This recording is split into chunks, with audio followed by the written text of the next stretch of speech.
16 सोमवार व्रत कथा। मृत्यु लोक में भ्रमण करने की इच्छा करके एक समय श्री भूतनाथ भगवान महादेव जी माता पार्वती के साथ पधारे। वहां भ्रमण करते करते विदर्भ देशांतर्गत अमरावती नाम की एक अति रमणीक नगरी में पहुंचे।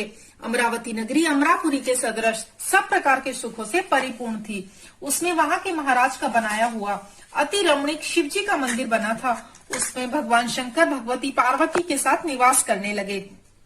एक समय माता पार्वती ने प्राणपति को प्रसन्न देख के मनोविनोद करने की इच्छा से बोला, हे महाराज, आज तो हम तुम दोनों चौसर खेलेंगे।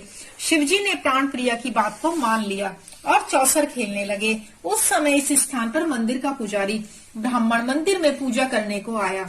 माता जी ने ब्राह्मण से प्रश्न किया कि पुजारी जी बताओ, इस बाजी में दोनों में किसकी जीत होगी। ब्राह्मण बिना विचारे ही शीघ्र बोल उठा कि महादेव जी की जीत होगी। थोड़ी देर में बाजी समाप्त हो गई और पार्वती जी की विजय हुई। अब तो पार्वती जी ब्राह्मण को झूठ बोलने के अपराध के कारण श्राप देने को उद्यत हुई। तब महादेव जी ने पार्वती जी को बहुत समझाया, परंतु उन्होंने ब्राह्मण को कोढ़ी होने का श्राप दे दिया। कुछ समय बाद पार्वती जी के श्रापवश पुजारी के शरीर में कोढ़ पैदा हो गया। इस कारण पुजारी अनेक प्रकार से दुखी रहने लगा। इस तरह के कष्ट भोगते हुए जब बहुत दिन हो गए तो देवलोक की अप्सराएं शिव जी की पूजा करने उसी मंदिर में पधारी और पुजारी के कोढ़ के कष्ट को देख बड़े दया भाव से उससे रोगी होने का कारण पूछने लगी। पुजारी ने निसंकोच सब बातें उनसे कह दी। वे अप्सराएं बोली, हे पुजारी, अब तुम अधिक दुखी मत होना। भगवान शिव जी तुम्हारे कष्ट को दूर कर देंगे। तुम सब बातों में श्रेष्ठ 16 सोमवार का व्रत भक्ति भाव से किया करो। पुजारी जी अप्सराओं से हाथ जोड़कर विनम्र भाव से 16 सोमवार व्रत की विधि पूछने लगा। अप्सराएं बोली कि जिस दिन सोमवार हो उस दिन भक्ति के साथ व्रत करें, स्वच्छ वस्त्र पहने, आधा सेर गेहूं का आटा ले, उसके 3 अंग बनावे और घी गुड़ दीप नैवेद्य फल बेल पत्र जनेऊ जोड़ा चंदन अक्षत पुष्प आदि के द्वारा प्रदोष काल में भगवान शंकर का विधि से पूजन करें। तत्पश्चात उन 3 भाग में से 1 भाग शिव जी को अर्पण करें और बाकी 2 को शिव जी की प्रसादी समझकर उपस्थित जनों में बांट दें और आप भी प्रसाद पावें। इस विधि से 16 सोमवार तक व्रत करें। तत्पश्चात 17वें सोमवार के दिन पाव सेर पवित्र गेहूं के आटे की बाटी बनाएं। तद अनुसार घी और गुड़ मिलाकर चूरमा बनावें और शिव जी को भोग लगाकर उपस्थित भक्तों में बांटे। पीछे आप सकुटुंब प्रसादी ले तो भगवान शिव जी की कृपा से आपके मनोरथ पूर्ण हो जाएंगे। ऐसा कहकर अप्सराएं स्वर्ग को चली गई। ब्राह्मण ने यथाविधि 16 सोमवार व्रत किया तथा भगवान शिव जी की कृपा से रोग मुक्त होकर आनंद से रहने लगा।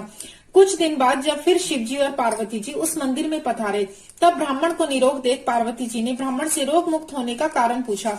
तो ब्राह्मण ने 16 सोमवार व्रत की कथा कह सुनाई। तब तो पार्वती जी ने अति प्रसन्न हो ब्राह्मण से व्रत की विधि पूछकर व्रत करने को तैयार हुई। व्रत करने के बाद उनकी मनोकामना पूर्ण हुई तथा उनके रूठे पुत्र स्वामी कार्तिकेय स्वयं माता के आज्ञाकारी हुए। परंतु कार्तिकेय जी को अपने यह विचार परिवर्तन का रहस्य जानने की इच्छा हुई और माता से बोले, हे माता जी, आपने ऐसा कौन सा उपाय किया जिससे मेरा मन आपकी ओर आकर्षित हुआ। तब पार्वती जी ने वही 16 सोमवार व्रत की कथा कार्तिकेय जी को सुनाई। स्वामी कार्तिकेय जी बोले कि इस व्रत को मैं भी करूंगा, क्योंकि प्रिय मित्र ब्राह्मण बहुत दुखी दिल से परदेश गया है, हमें उससे मिलने की बहुत इच्छा है। कार्तिकेय जी ने भी इस व्रत को किया और उनका प्रिय मित्र मिल गया।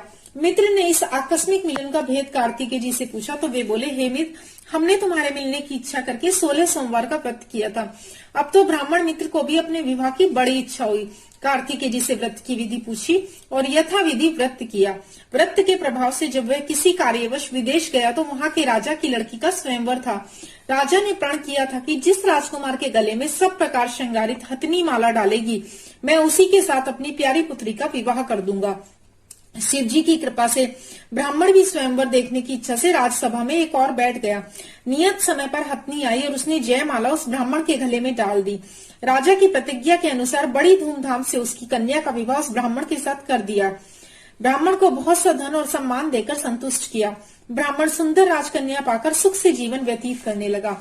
एक दिन राजकन्या ने अपने पति से प्रश्न किया, हे प्राणनाथ, आपने ऐसा कौन सा भारी पुण्य किया जिसके प्रभाव से हथनी ने सब राजकुमारों को छोड़कर आपका वरण किया। ब्राह्मण बोला, हे प्राण प्रिय, मैंने अपने प्रिय मित्र कार्तिकेय जी के कथनानुसार 16 सोमवार का व्रत किया था, जिसके प्रभाव से मुझे तुम जैसी स्वरूपवान पत्नी की प्राप्ति हुई है। व्रत की महिमा को सुनकर राजकन्या को बड़ा आश्चर्य हुआ और वह भी पुत्र की कामना करके व्रत करने लगी। शिव जी की दया से उसके गर्भ से एक अति सुंदर सुशील धर्मात्मा और उसका लालन पालन पुत्र उत्पन्न हुआ। माता पिता उस देव पुत्र को पाकर अति प्रसन्न हुए और उसका लालन पालन भली प्रकार से करने लगे। जब पुत्र समझदार हुआ तो एक दिन अपने माता पिता से प्रश्न किया कि हे माँ, तुमने कौन सा व्रत एवं तप किया है जो मेरे जैसा पुत्र तुम्हारे गर्भ से उत्पन्न हुआ। माता ने पुत्र का प्रबल मनोरथ जान करके उसको अपने द्वारा किए हुए 16 सोमवार व्रत की विधि बताई। पुत्र ने ऐसे सरल व्रत को और सब तरह के मनोरथ पूर्ण करने वाला सुना तो वह भी इस व्रत को राज्याधिकार पाने की इच्छा से कर सोमवार को यथाविधि व्रत करने लगा। उसी समय एक देश के वृद्ध राजा के दूतों ने आकर उसको राजकन्या के लिए वरण किया। राजा ने अपनी पुत्री का विवाह ऐसे सर्वगुण संपन्न ब्राह्मण युवक के साथ करके बड़ा सुख प्राप्त किया। वृद्ध राजा के दिवंगत हो जाने पर यही ब्राह्मण बालक गद्दी पर बिठाया गया, क्योंकि दिवंगत राजा के कोई पुत्र नहीं था। राज्य का उत्तराधिकारी होकर भी वह ब्राह्मण पुत्र अपने 16 सोमवार के व्रत को करता रहा। जब 17वां सोमवार आया तो विप्र पुत्र ने अपनी प्रियतमा से सब पूजन सामग्री लेकर शिव पूजा के लिए शिवालय में चलने को कहा, परंतु प्रियतमा ने उसकी आज्ञा की परवाह नहीं की। दास दासियों द्वारा सब सामग्रियां शिवालय भिजवा दी और आप नहीं गई। जब राजा ने शिव जी का पूजन समाप्त किया तब एक आकाशवाणी राजा के प्रति हुई। राजा ने सुना कि हे राजा, अपनी इस रानी को राजमहल से निकाल दे, नहीं तो तेरा सर्वनाश कर देगी। आकाशवाणी को सुनकर राजा के आश्चर्य का ठिकाना नहीं रहा और तत्काल ही मंत्रागृह में आकर उसने सभासदों को बुलाकर पूछने लगा कि हे मंत्रियों, मुझे आज शिव जी की वाणी हुई है कि राजा तू अपनी इस रानी को निकाल दे, नहीं तो ये तेरा सर्वनाश कर देगी। राजसभा मंत्री आदि सब बड़े विस्मय और दुख में डूब गए, क्योंकि जिस कन्या के कारण राज मिला है राजा उसी को निकालने का जाल रच रहा है, यह कैसे हो सकेगा। अंत में राजा ने उसे अपने यहाँ से निकाल दिया। रानी दुखी हृदय भाग्य को कोसती हुई नगर के बाहर चली गई। बिना पदत्राण, फटे वस्त्र पहने, मुख से दुखी धीरे धीरे चलकर एक नगर में पहुंची। वहां एक बुढ़िया सूत काट कर बेचने को जाती थी। रानी की करुण दशा देख बोली, चल तू मेरा सूत बिकवा दे, मैं वृद्ध हूँ, भाव नहीं जानती हूँ। ऐसी बात बुढ़िया की सुन रानी ने बुढ़िया के सिर से सूत की गठरी उतारकर अपने सर पर रख ली। थोड़ी देर बाद आंधी आई और बुढ़िया का सूत पोटली के सहित उड़ गया। बेचारी बुढ़िया पछताती रह गई और रानी को अपने साथ से दूर कर रहने को कह दिया। अब रानी एक तेली के घर गई तो तेली के सब मटके शिवजी के प्रकोप के कारण उसी समय चटक गए। ऐसी दशा देख तेली ने रानी को अपने घर से निकाल दिया। इस प्रकार रानी अत्यंत दुख पाती हुई एक नदी के तट पर गई तो नदी का समस्त जल सूख गया। तत्पश्चात रानी एक वन में गई। वहां जाकर सरोवर में सीढ़ी से उतरकर पानी पीने को गई। उसके हाथ का जल से स्पर्श होते ही सरोवर का नील कमल के समान जल असंख्य कीड़ा में गंदा हो गया। रानी ने भाग्य पर दोषारोपण करते हुए उस जल को पी करके पेड़ की शीतल छाया में विश्राम करना चाहा। वह रानी जिस पेड़ के नीचे जाती उस पेड़ के पत्ते तत्काल ही गिर जाते। वन सरोवर जल की ऐसी दशा देखकर गौ चराते ग्वालों ने अपनी गुसाई जी से उस जंगल में स्थित मंदिर में पुजारी से कही। गुसाई जी के आदेश अनुसार ग्वाले रानी को पकड़कर गुसाई के पास ले गए। रानी की मुख कांति और शरीर शोभा देख गुसाई जान गए कि यह अवश्य ही कोई विधि की गति की मारी कुलीन स्त्री है। ऐसा सोचकर पुजारी जी ने रानी से कहा कि हे पुत्री, मैं तुमको अपनी पुत्री के समान रखूंगा, तुम मेरे आश्रम में ही रहो, मैं तुमको किसी प्रकार का कष्ट नहीं दूंगा। गुसाई के ऐसे वचन सुनकर रानी को धीरज हुआ और वह आश्रम में रहने लगी। परंतु आश्रम में रानी जो भोजन बनाती उसमें कीड़े पड़ जाते और जो जल भर के लाती उसमें भी कीड़े पड़ जाते। अब तो गुसाई जी भी दुखी हुए रानी से बोले कि हे बेटी, तुम्हारे ऊपर कौन सी देवता का कोप है जिससे तुम्हारी ऐसी दशा हुई है। पुजारी की बात सुन रानी ने शिवजी महाराज के पूजन का बहिष्कार करने की कथा सुनाई। तो पुजारी शिवजी महाराज की अनेक प्रकार से स्तुति करते हुए रानी से बोले कि देवी, तुम सब मनोरथ के पूर्ण करने वाले 16 सोमवार के व्रत करो, उसके प्रभाव से अपने कष्ट से मुक्त हो सकोगी। गुसाई की बात सुनकर रानी ने 16 सोमवार व्रत को विधिवत संपन्न किया और 17वें सोमवार को पूजन के प्रभाव से राजा के हृदय में विचार उत्पन्न हुआ कि रानी को गए बहुत समय व्यतीत हो गया है, न जाने कहां कहां भटकती होगी, ढूंढना चाहिए। यह सोच रानी को तलाश करने के लिए चारों दिशाओं में दूत भेजे। वे दूत रानी को देखते हुए पुजारी के आश्रम में पहुंचे। वहां रानी को पाकर पुजारी से रानी को मांगने लगे, परंतु पुजारी ने उनसे मना कर दिया। तो दूत चुपचाप लौटे और आकर महाराज के सम्मुख रानी का पता बतलाया। रानी का पता पाकर राजा स्वयं पुजारी के आश्रम में गए और पुजारी से प्रार्थना करने लगे कि महाराज, जो देवी जी आपके आश्रम में रहती हैं वह मेरी पत्नी है। शिव जी के कोप से मैंने इनको त्याग दिया था। अब इस पर से शिव का प्रकोप शांत हो गया है, इसलिए मैं इन्हें लेने आया हूँ। आप इनको मेरे साथ जाने की आज्ञा दे दीजिए। गुसाई जी ने राजा के वचन को सत्य समझकर रानी को राजा के साथ जाने की आज्ञा दे दी। गुसाई की आज्ञा पाकर रानी प्रसन्न होकर राजा के साथ महल में आई।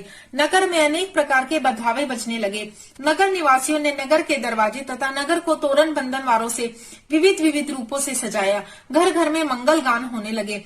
पंडितों ने विविध वेद मंत्र का उच्चारण करके अपनी राजरानी का स्वागत किया। ऐसी अवस्था में रानी ने पुनः अपनी राजधानी में प्रवेश किया। महाराज ने अनेक प्रकार से ब्राह्मणों को दान आदि देकर संतुष्ट किया। याचकों को धन धान्य दिया। नगरी में स्थान स्थान पर सदाव्रत खुलवाए, जहाँ भूखे लोगों को भोजन मिलता था। इस प्रकार से राजा शिव जी की कृपा का पात्र हो राजधानी में रानी के साथ अनेक तरह के सुखों का भोग करते समय सोमवार का व्रत करने लगा। विधिवत शिव पूजन करते हुए इस लोक में अनेक सुखों को भोगने के पश्चात शिवपुरी को पधारे। ऐसे ही जो मनुष्य मनसा वाचा कर्मणा द्वारा भक्ति सहित 16 सोमवार का व्रत पूजन इत्यादि विधिवत करता है, वह इस लोक में समस्त सुखों को भोगकर अंत में शिवपुरी को प्राप्त होता है। यह व्रत सब मनोरथों को पूर्ण करने वाला है। इति 16 सोमवार व्रत कथा। ओम नमः शिवाय। माता पार्वती की जय हो।